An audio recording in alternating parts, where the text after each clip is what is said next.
A very good morning to all viewers from Brazil. Beatrice Lucia, President Gel, Mr. Pedro Henrique, who is going to talk about psychology. Dr. Chand Trehan will be joining from India. Madam Maria is always there on the screen. And Renata is a source of inspiration from the back of a screen. Global Edu-Leader Forum is a journey of transformation, which starts from brain and always connect to heart. So connecting head to heart is the tagline which normally we use. Why? This is closely related with psychology. Psychology is the part of emotional flow which is more affected by the heart. Brain keep working day and night, but heart always receives signals with smile, with sadness, and generate empathy. Putting yourself into other situation and realizing that psychology is a meter which can evaluate happiness. Psychology is an instrument which can evaluate your emotions.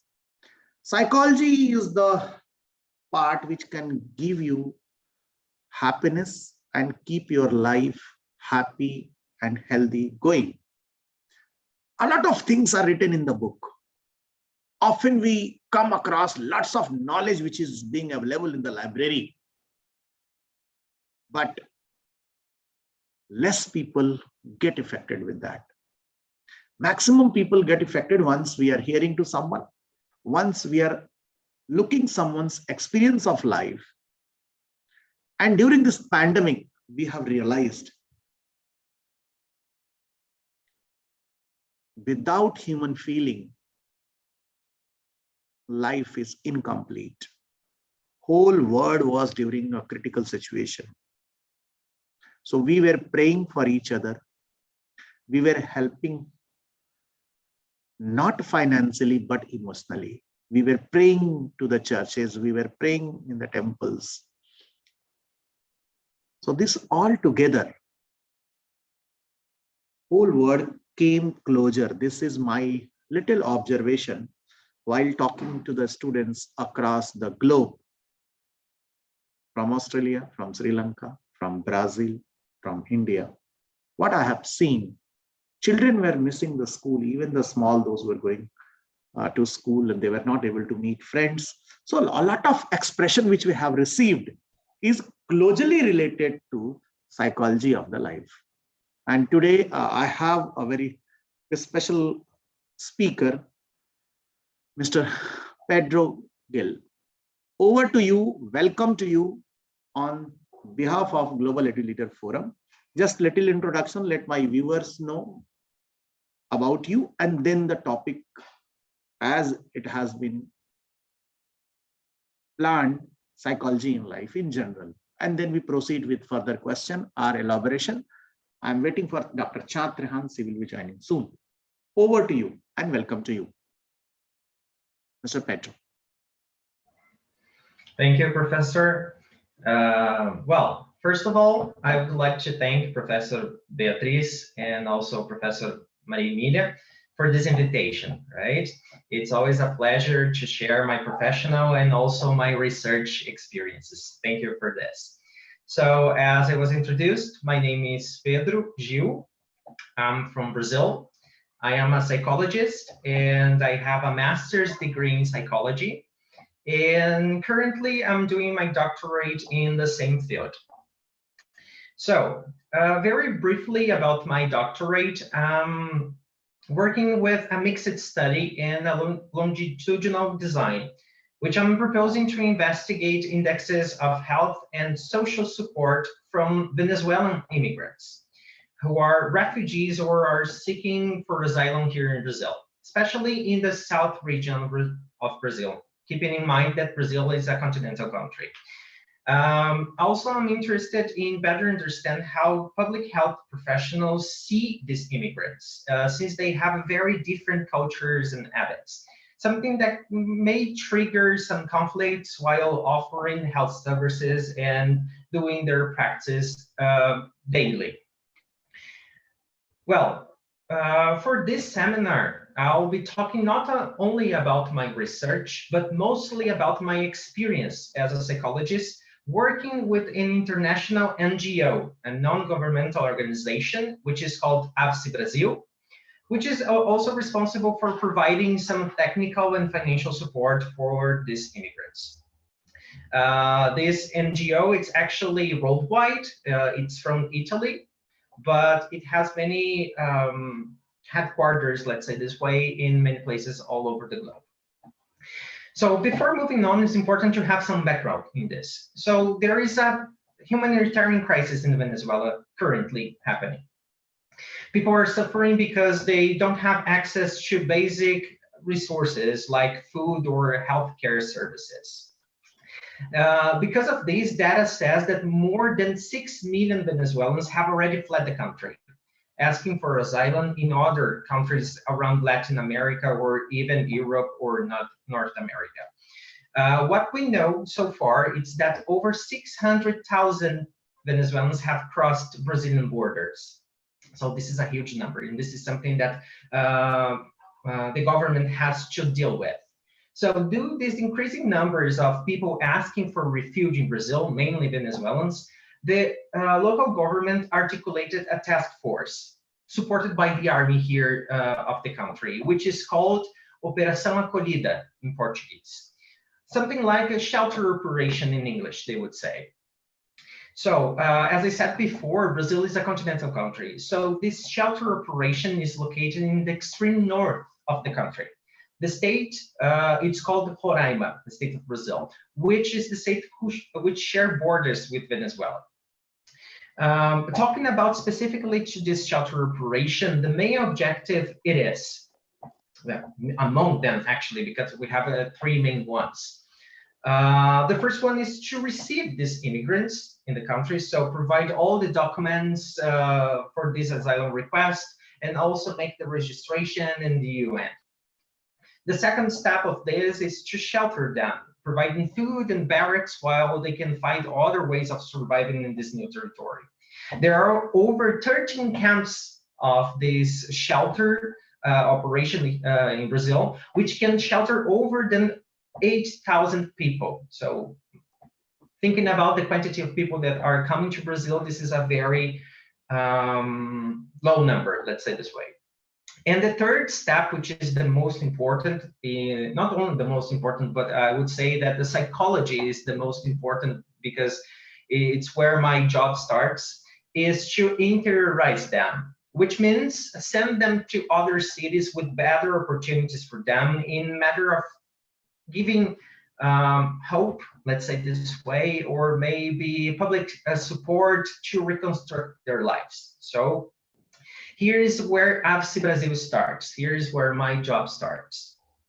It's important to mention that I live in a medium-sized city in the southwest of Brazil. So it's in the extreme opposite location from the shelter operation. Although here there are plenty of industries and companies, mainly from the food department, they are seeking for cheap workforce. So that's why they receive them here.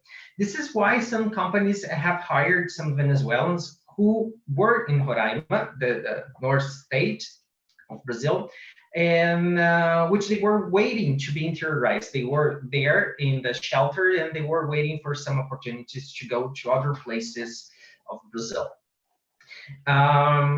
It's interesting because this operation provided them all the tickets to fly here. So not only the people who were hired came here as well, but all their relatives. So there were, I received here children, teenagers, adults, elderly, you know, all the stages of human development, and in many different conditions. So I received people who were very, very ill, in a very bad condition with cancer and needed treatment because they didn't have this kind of access in public health services in Venezuela. So the NGO hired a team of psychologists and also social assistants to provide this psychosocial support to these immigrants when they arrived and while they were in this adaptation in the new territory, in the new culture. keeping in mind that inside Brazil, we also have different cultures. So even though they were in Roraima for a long time, which I received some cases, the culture that we have here in the south of Brazil is completely different. The weather is completely different. You know, the people that, the way that people behave, the way that people think, the way that people have some beliefs about immigrants is different. So it's important to mention that of course impacts several areas of these people, since the economic aspects until the psychological distress, like post-traumatic distress, anxiety, depression, some sort of lack of social support, and they probably had left behind some family and other significant ones that this impacts directly in their psychological area. So they have many vulnerabilities to face while they have to adapt in this new country, in this new territory, in this new context of life, and also reestablish their life mostly from the basics. And here's where starts my job, actually. Among several activities, I was responsible for providing this psychological support to them in order to help them adapt in this new context, but also to elaborate some aspects from this displacement itself. And to this, how can I say, beyond this, let's say this way, I was responsible for organizing the whole network here in the city to receive them. So from social to health services, public, talking about, and also finding places for them to live. So we needed to rent some houses and apartments for them too, because the young was responsible for paying at least 3 months of rent for them. So this in order to help them to establish well financially, let's say this way, in the first moment.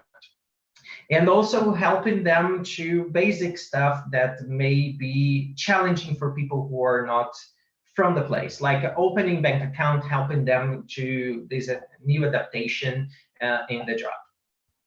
And what I can share with you is that we've faced many difficulties, not only about language and cultural adaptation, or even these social vulnerabilities regarding the immigration itself, but mainly due racism and xenophobia. Many locals have behaved with an intense prejudice regarding immigrants, mainly when they were phenotypically Black. This is hard to say, but this is what really happened.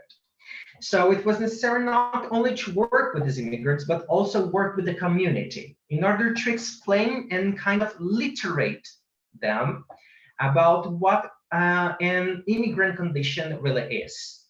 Because we have, there is a saying here that it's unfair and it's not true, that people from the community say that they are coming here to steal our jobs. So this makes immigrants struggle with strong prejudice from the hosting community. And also to help them, and what can we do to better support them? I also, my job also involved working with the managers who were responsible for these people at their jobs. So in order to diminish any sort of prejudice towards them. My intervention in terms of psychological, it was not in a regular clinical setting like we are used to see, but the intervention needed to be fast, assertive, and I would say ecological, because it was not only individual level, but it was institutional. And I in the first moment, I received different groups, and in total, I received an amount of 150 Venezuelans. So what's about my job? I support each group that I receive for 3 months only, because this is the NGO's rule. So after this, they are basically by themselves, because we receive some certain amount of money that we can support them for this time, but they arrive here already hired by the company, so they actually they have the opportunity to survive economically, let's say this way. Maybe, I know that's a hard word, but survive may be the proper word in this moment. And in terms of my research, my idea is to follow these immigrants during 1.5 years. So we have literature about some health and social support data regarding these immigrants in general when they come to Brazil. But we don't know specifically about this new wave of immigration, the Venezuelan one, and how they behave after a while. When they were supposed to be more integrated in the hosting society or in the hosting community. So we have some data when they arrive here, and after some time, we don't have any sort of access to them, even though it's hard to access them after a while because they change cities and places fastly. This is the intention of my study. So in order to perceive how can they be really integrated in the community as well as in the health services, I'm using some instruments to access general health and perceived community support outcomes. I will also conduct some interviews with them to better understand from a different approach the same aspects. And additionally, the idea involves working with health professionals as well. Beyond interviews with these professionals, we're expecting to promote some intervention groups aiming to help these health professionals in how to work and better assist specifically Venezuelan immigrants. So my project, it's still in the collecting data phase. So unfortunately, I can't share any specific data with you now, but I really hope that I can do it soon. And for this moment, I thought about this to introducing an overall, and then I'm available if you have any questions, and we can, I don't know, maybe move a little bit further about this. So thank you for this space. Coming for a question, since it is quite interesting, serving to the society, people, those who are coming, helping them, giving them mental stability so they can be a driving force. How about psychology in life of students? This is the slightly different question which you are looking in your surrounding. During this pandemic, students have become lazy. Some, they have lost interest in education. They are aimless and they are thinking their life habit has entirely changed. If you look the perspective of psychology, what are the key factors which can motivate them to again getting ready? Especially, this is my question for the students. We are serving towards more student community, teacher community, and along with this student and teacher, we as a parent community, those who are part of society. Triangular, if you look, everyone is in a stress. How to overcome after this pandemic? Things are getting better, but again, there is a threat of another third wave which is coming. So I would love to hear from you as a psychologist. What need to be done? What is your advice? What is your message to the students? So there are some sociologists that says that this pandemic is a total social fact. Why he says that? Because this is one event in our human story, human history, that impacted all aspects of our lives. Since individually, institutionally, and society itself.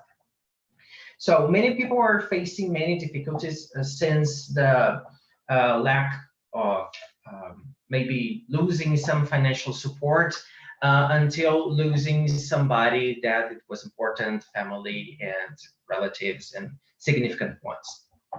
So we're actually facing some grief in many aspects because people lost a lot of environments, a lot of spaces that we were used to share.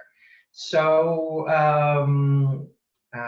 this impacted in some level that we lost network with many people. So we lost social support. Things that regarding academic aspects, we had spaces to share research, but we also had spaces to share personal struggles and difficulties that we were facing. It's really hard to anticipate what's going to happen because we still don't know what the pandemic is going through, what the pandemic is impacting, and what is still continuing to impact. There are some studies here in Brazil that are saying that we'll still face this impacts, again, this word, throughout maybe 5 or 10 years in matter of education, mainly in the first levels of education. Maybe regarding academic, when the things start to return to what we may say that it's normal, but actually we can question it, we can ask if this normal is the proper word, we'll start to reestablish this new connections. And then in this moment, we'll have to learn how to establish and to live these new connections and how this making something meaningful of it. There is a concept in psychology that we call the post-traumatic growth. It's mainly regarding to health area, but I think this is something that we may discuss here. It's how we can develop our resilience in order to face these difficulties and transform it into something that we can maybe be not exactly be proud of, but something that we can advance as. So I really hope that we can have this, we can transform this and have a better future in this sense. In order to motivate, this is a very individual aspect, I would say. But keeping in mind that we are in the end of the year, we are approaching a new year, and the idea or the expectation is that this pandemic gets better in some level. We start to establish this social support, and then I think this will be a very interesting motivation for this. As per psychology, we have mainly 4 types of things which we are addressing: clinical psychology, cognitive psychology, behavioral psychology, and biopsychology. Especially my question regarding the behavioral psychology of the student. They become more aggressive, they become lazy, and how they can overcome, because they were not going to play, they were not meeting to their friends. So as a psychologist, what is your key points which you would like to advise, especially the behavioral change which they have in their study and their students' life? Well, what can I tell you is this is not my specific area of research or maybe experience. So I will share what I taught maybe to other researchers and yes, exactly. So as I said before, this pandemic inflicted in many situations for all the students. What is a possibility that we are discussing? It's discussing behavioral psychology is to have some very specific agenda and establish a very specific routine. So, and try to follow this as much as possible. So the idea is to have some goals that you want to achieve in short and middle and long term, and work through this in order to access them. And when I'm talking about short, middle, and long term objectives, I mean even for the day. In this day, I have to do this. You have a to-do list and try to follow it as much as possible. This is regarding discipline, because this is something that we have to work very strongly, let's say this way, because many people that are still in quarantine, they are working and studying from home, and may be very hard to establish a routine when we are working in our own space. The academic facility helped into this, right? So in this new context, the students may have this to-do list in a short term, and every day this aims to middle term goals and then to long term goals. This is regarding discipline, but it's important regarding relaxing maybe and stressful or maybe aggressive aspects that you said before, that in this to-do list there must be also some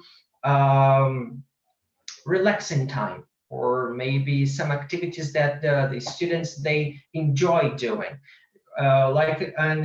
This is not because sometimes we are overwhelmed by the reality, and we have many deadlines that we have to face, and we have many personal stuffs that we are maybe personal stuff we are struggling with. So the idea is to keep in mind that relaxing and having leisure time, having free time, it's also important for people in general. So this must be in our to-do list. This is not losing time. This is not spending time with useless thing. This is actually preparing the students, preparing ourselves in order to have better outcomes when we are facing and producing what we were supposed to.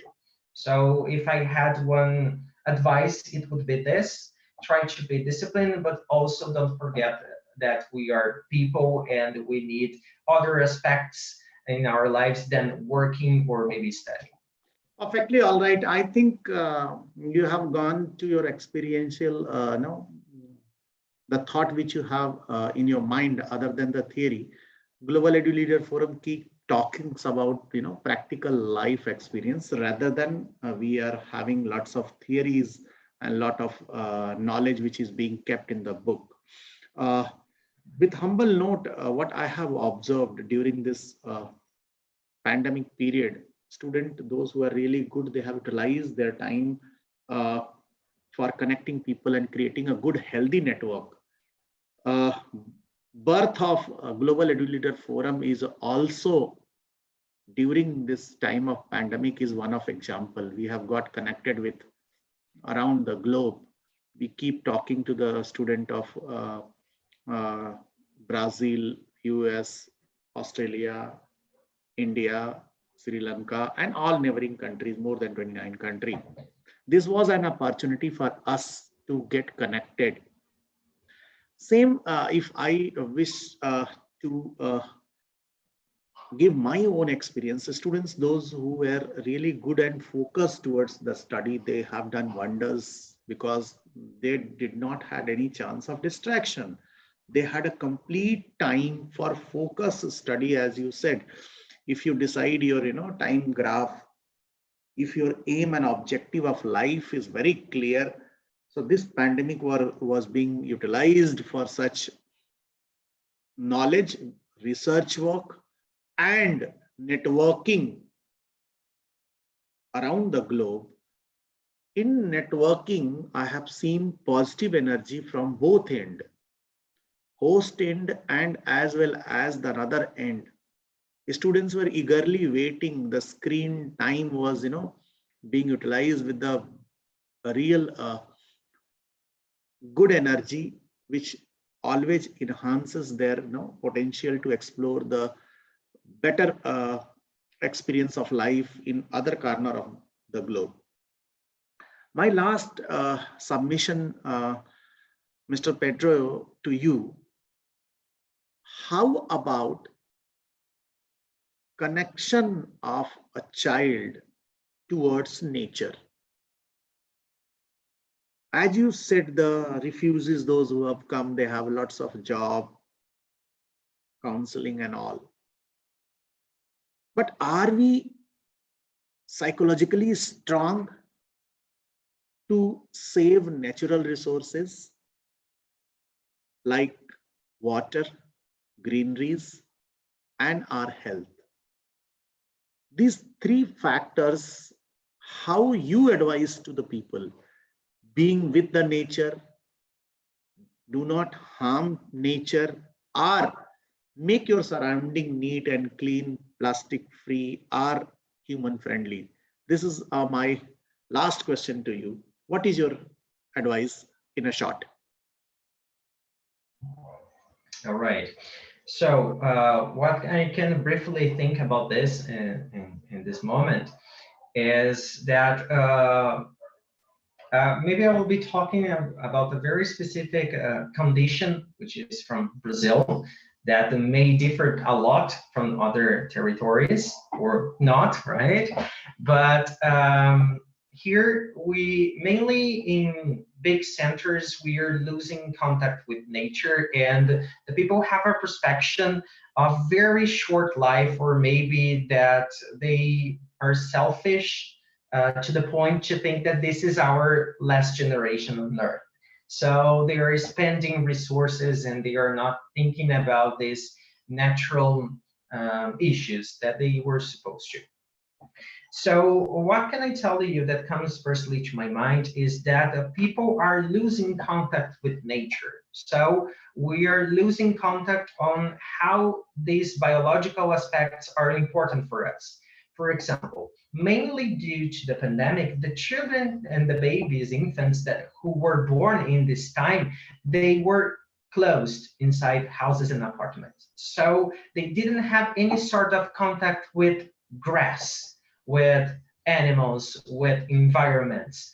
So this, it's maybe a harsh assumption, but they are losing contact with other aspects of life. So Correct. maybe they have support at their houses, they have financial aspects in any sort, but regarding these natural aspects, this new generation who is born or who has recently born this time has lost with this. So what is the future like in this aspect? We don't know for sure. But Okay. we hope that we can reconnect these children with this natural environment as soon as possible. Wonderful, Dr. Pedro. Now, I think you have touched all point, starting from the human psychology, refugees, students' life, and nature all together. Wonderful, wonderful. I think I'm really happy to have you. And your spoken English is too good. I'm happy to know, and my viewers will understand well. Closing remark, founder along with President of Brazil. I would like to thank to the speakers and especially to Professor Dr. Maria Emilia Camargo for organizing this webinar and all her students, including me, that we are here, and we thank her a lot. We thank especially to the president and founder S.K. Singh for his dedication to humanitarian and environmental causes. The human being is the foundation of the universe, which is why he deserves to be respected in all its aspects, without geopolitical and social borders. We need to build socio-generous policies, but we can't just wait for public bodies. We are also responsible, so start doing your part without thinking to whom. This is a relevant topic, but it's certainly selfless, because people lack the ability to put themselves in someone else's shoes. The human being needs to evolve.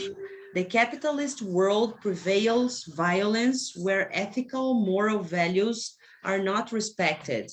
Of course, this has its personality traits, but whoever can talk to any unknown person and for reasons beyond their control were pushed to another country with all the difficulties impossible to describe. Take a little time to listen to what the person has to say. You will be surprised. I already did that, and I was amazed. Thank you very much. Thank you, Dr. Beatrice. Thank you, Dr. Pedro, and all viewers of Global Edu-Leader Forum. Such talks are the important for the society, and I am sure it will be giving benefits to my all students, viewers, adult viewers, and the people, those who are